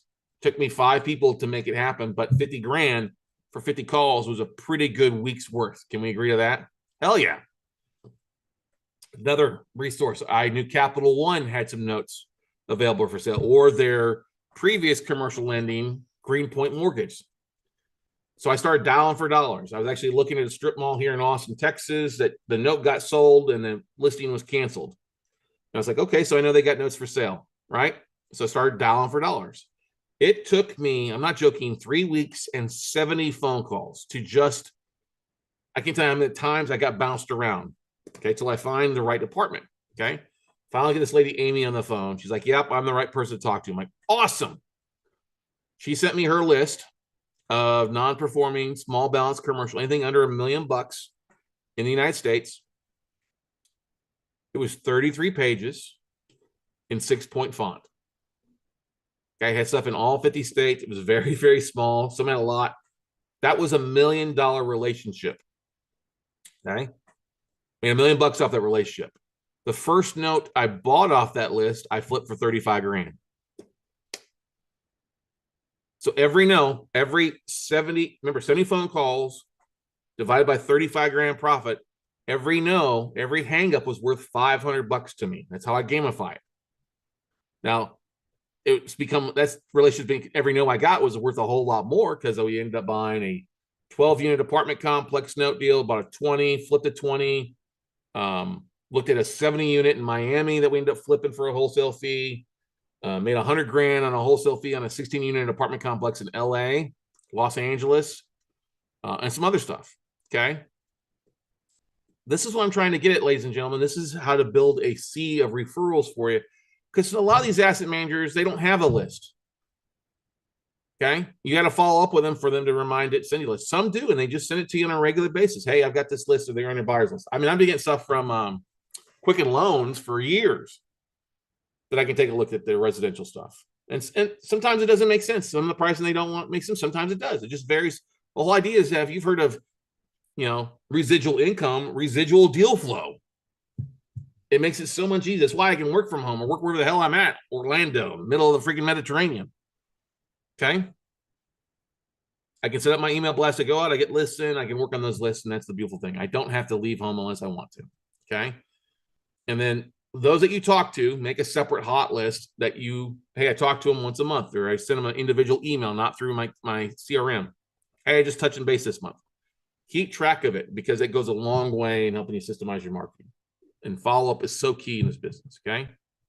There's a 4-hour video of me calling asset managers you can take a look at by going to bit.ly calling asset managers. You can see me making these conversations, hear the wording. It is not as intense as you would think it to be. Okay. They're just normal people. Most of them are really nice people. Ladies, if you're on this, you actually have an easier time with this than guys do. Okay. Because contacting banks, if you're a lady, and again, most of these guys or most of these asset managers are men. And who do guys call back first? They call back the ladies. Okay. Not being sexist. It is what it is. All right. I always found that the women that were in our system or in our classes that called asset managers, they always got a lot more. But Stephanie's like one of the best ones in it. Okay. Now it helps if you don't have a voice that sounds like you packed 4 packs of, it smoked like 4 packs of Marlboro Day. But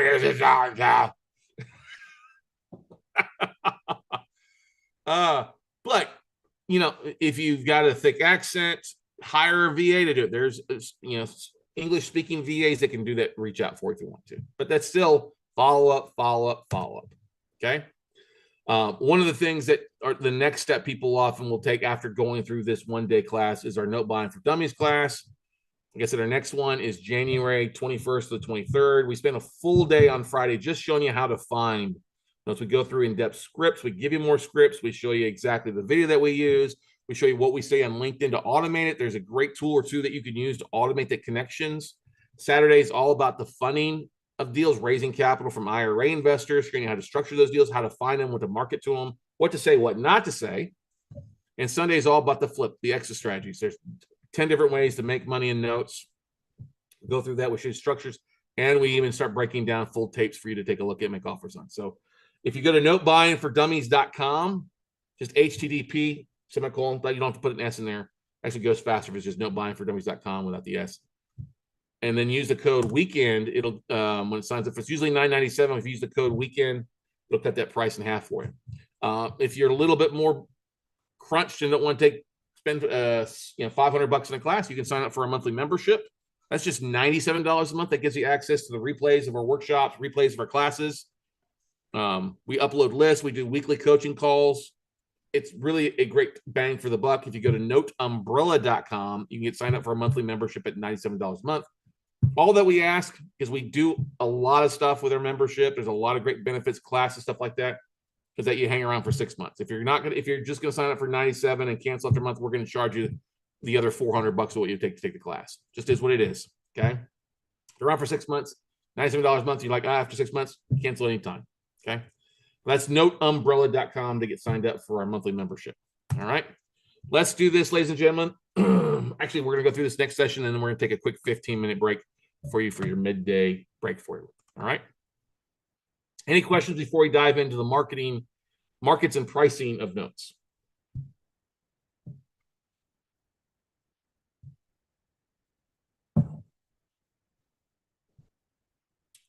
Moving on.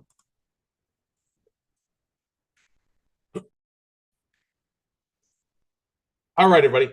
So as we dive into the different markets and stuff like that, there's that question here.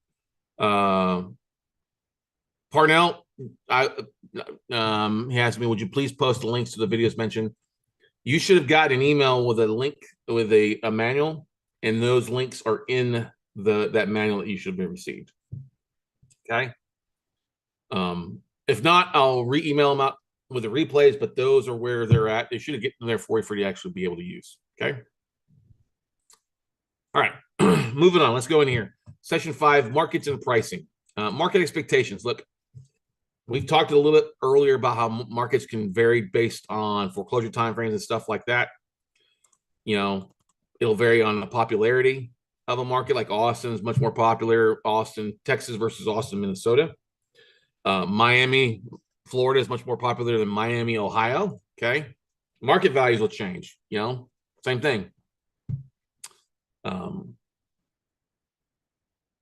Paris, Texas is not going to be much as well. You're not going to buy notes of Paris, France. But what I'm getting at is that market values, the higher market value is, the more popular it is, you're going to pay a little bit more for it. Okay. Foreclosure timeframes obviously have a bigger impact. This is why when I do buy a note that's in a far longer foreclosure state, I want to know where they're at in the process. Like I give you an example. Some of these notes that we're looking at Florida, I asked, they say on the spreadsheet, oh, it's in the foreclosure process.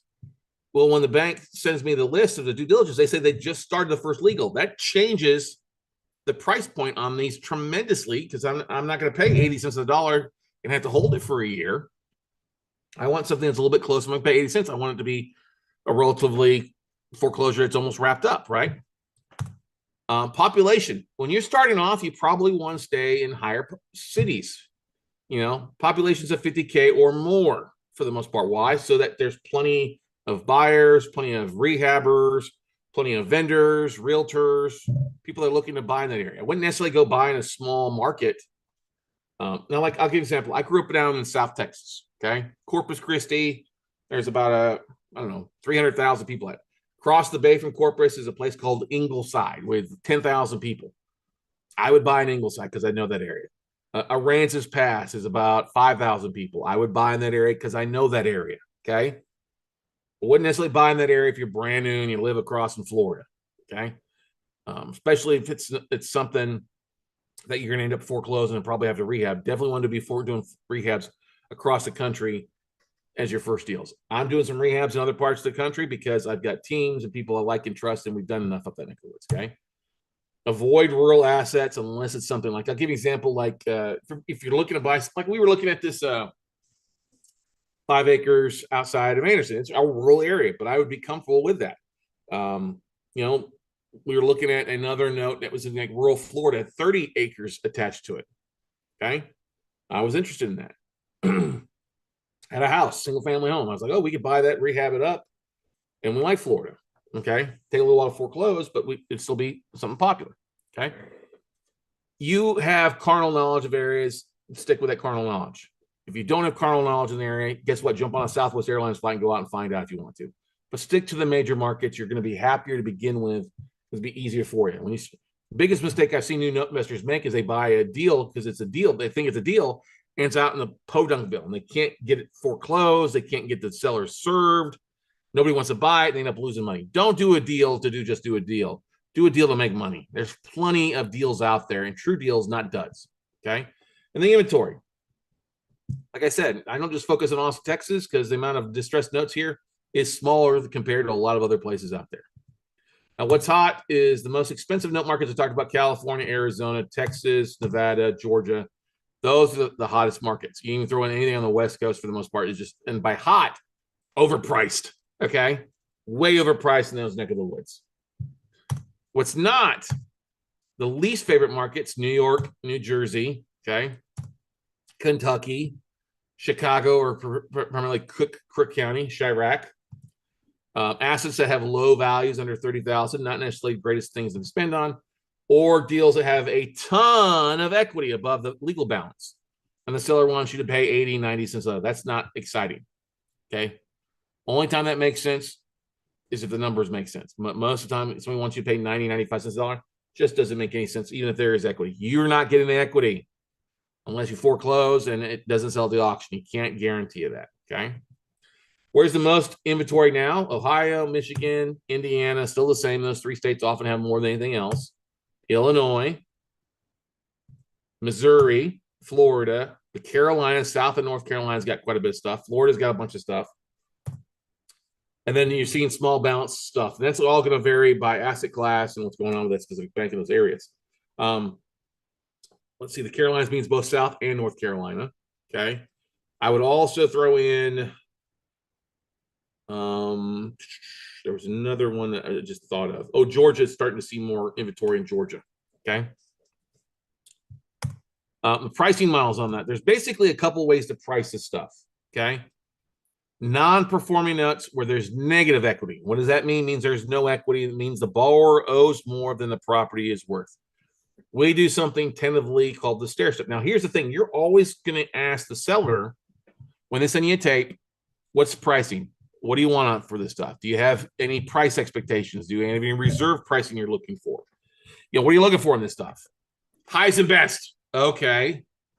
If it's negative equity, then you're going to do a stair step process. We'll talk about that in the next slide. Okay.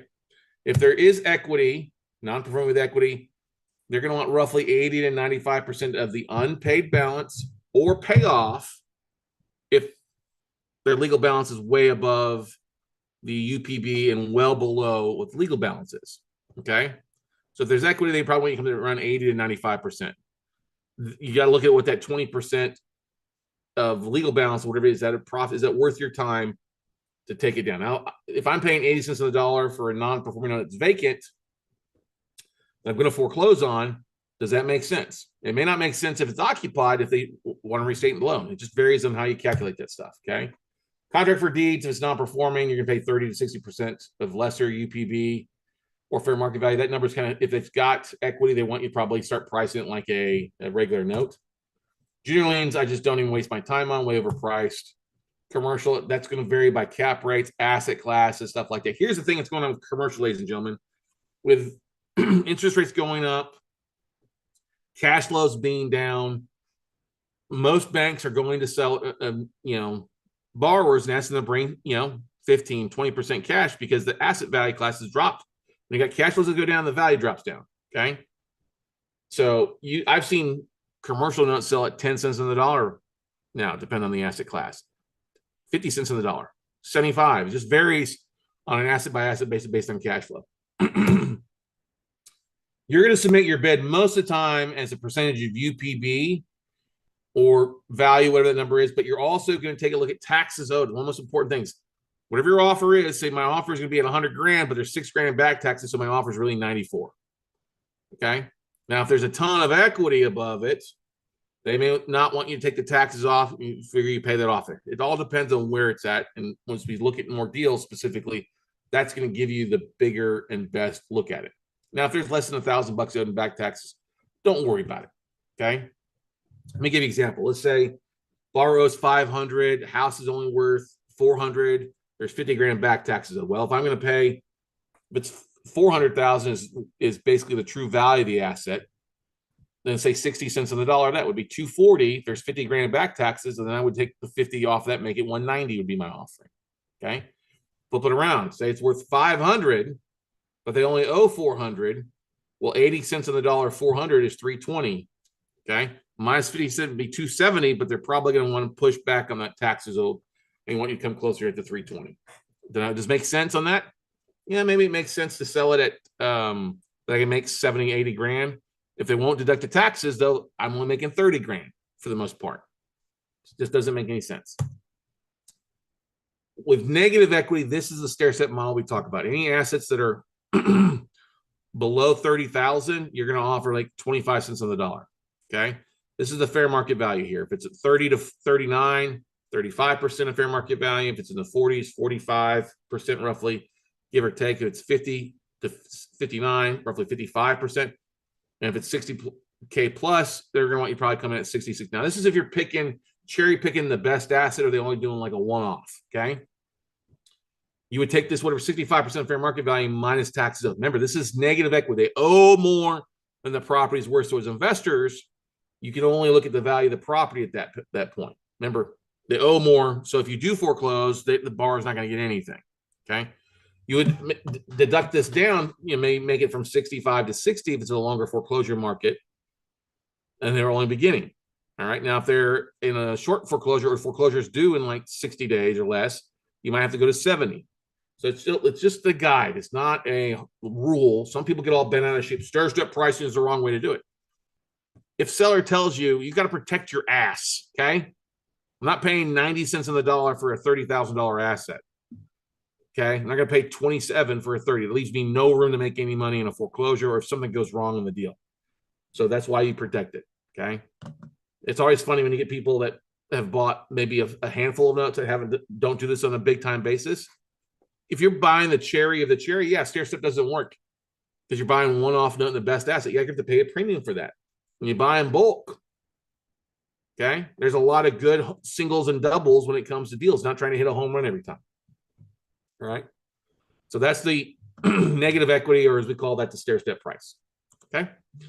Why you want occupied assets? Yes, you actually do want occupied assets if you're in the note business more so, because it gives you more exit strategies and more options. The reason you want occupied assets, they're usually in better shape. It means they're occupied. Somebody's taking care of the property, keeping the power, the gas on, the electric on, the AC is working, the roof is decent. Okay. They're not leaving windows open in the middle of the winter, or the copper's not ripped out of it. They're just usually in better shape. There's more options to make money on these by getting them reinstated or modified versus just a foreclosure deed in lieu process. Like I said, easy to reinstate and modify. It's easier for that deed in lieu, cash for keys, to do a friendly foreclosure. And oftentimes the emotional equity. And by emotional equity, if they've got kids, if they've lived in a neighborhood, if you're looking at an online photo that's relatively new and you see flowers or landscaping, somebody wants to stay in that house. So let's work out a way to keep you in this house instead of foreclosing. So if you're moving out and have to go somewhere else, let's take that $2,000 that you'd spend on that and put it towards your balance. Okay. And most importantly, less capital expenditures. You're not going to be spending a vacant house is going to lose the HVAC most of the time. Or if it's been vacant for a while, the roof may be bad, or it may needs new wiring, or the copper's been ripped out, or the plumbing's not working right. Okay. If it's occupied asset, or if it's got a tenant in place, this works well. The condition of the property is probably in better shape. If it's vacant, you definitely want to get into that property. Like I give you an example, these 8 in Florida, they're vacant. They've got an internal BPO from a year ago. I'm like, that's great, but that doesn't help me. I need to get into your access. I need a lockbox to be able to go look at these. If you're not going to let me do, and these are reverse mortgages, borrowers are deceased. Okay. I know HUD's already gone in and put locks on them because I've driven by a couple. Okay. If they're not going to give me the lockbox code, then I'm not going to finish closing on these. I'll be like, no, I need to get into your access. If you're not going to give that to me, never mind.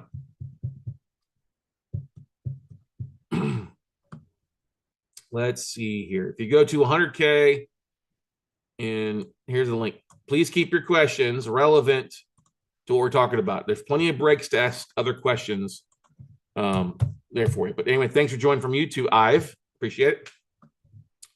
All right. But anyway, I like occupied assets. If it's vacant assets, been vacant for 4 or 5 years, you're going to have basically a rough deal and have to foreclose and a big heavy rehab. If it's occupied in decent, it's in better shape. Okay. Any questions about that before moving on to different funding options here in a few minutes?